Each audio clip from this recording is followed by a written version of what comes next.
political climate leading up to the U.S. election of 2016 was the most divisive it's been in a long time. The demonization, the fear-mongering, even the name-calling. Was it really this polarized and mean-spirited throughout the country? Or was this mainly a contrivance of politicians and the media?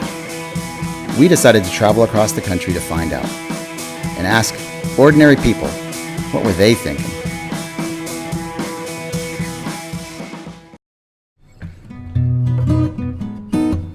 Those people that want to fight in the streets, very, very small percentage. Very small percentage. But they get all the headlines. The media wants you to believe that's the way it is. It's not. Trump and Clinton want to get elected.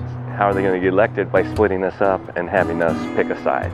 Rather than talk about the issues, they will talk about how bad the other side is. Has kind of left behind the union worker and the Rust Belt folks. It's a story. It is going to be, that is the story, is that the fact that social media, and we know Twitter as well, but social media has really changed the way your campaigns are now because you can actually get to the truth of things. So when it comes to gun control, you know, I firmly believe that everybody has a right to gun ownership, but nobody needs an assault rifle. If we didn't have so many guns, I mean, I'm going on all in, but I do think that this country would have been taken over by now.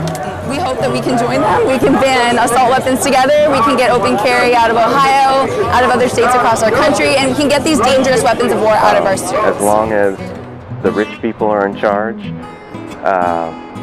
there's going to be a problem. So I don't think it's going to get better until... Now the time is to put your money where your mouth is, so to speak, and get the job done, and reduce money in politics, and restore, give the elections back to the people.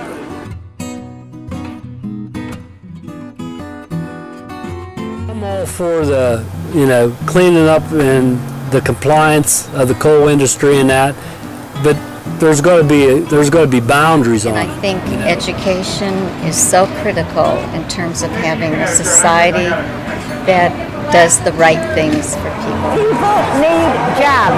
Not everyone has a college education.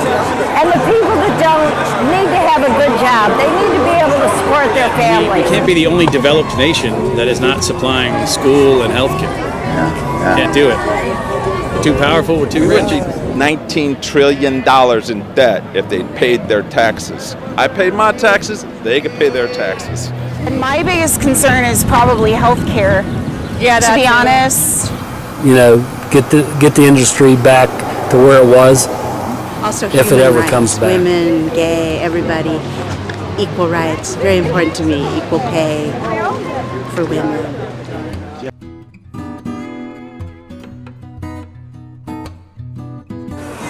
We came from Jamaica. We're immigrants to this country, obviously. We climbing through the ranks, now owning our own restaurants. The American dream is still alive and well. And back in my 20s, you could get jobs in construction and painting, yard work. Those jobs are all gone now. The illegals are But gone. scapegoating black people, Mexicans, Muslims is not the answer. They'll do something about these terrorists, I think something has to be done. I'm very concerned with the direction the country's going in. Planned Parenthood, choice, education, immigration reform. You can't just put a big wall up around our whole country to keep people out. It's not going to work like that.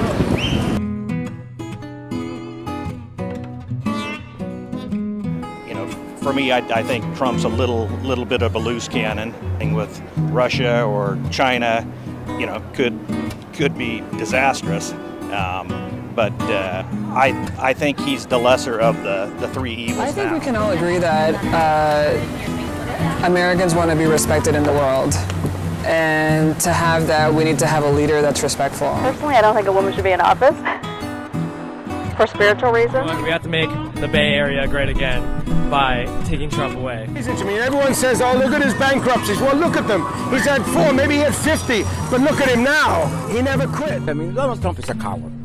A bully and a coward. A bully is always a coward.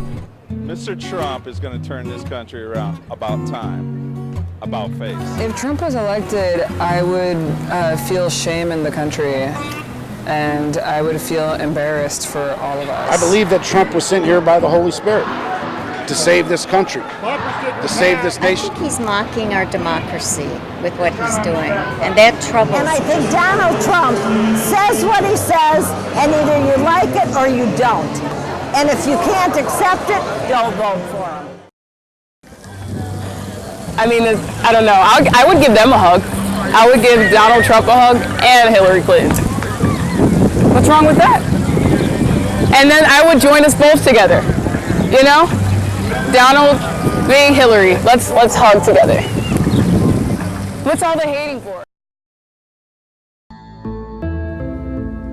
Though we're not sure we answered anything, we did find in ourselves a deeper appreciation of genuine opinions and concerns very different than our own. But in hindsight, we may have overlooked the most important segment of all, the people that stayed home and didn't show up to vote. In fact, if no show was actually a candidate in the election, he or she would have won by a landslide.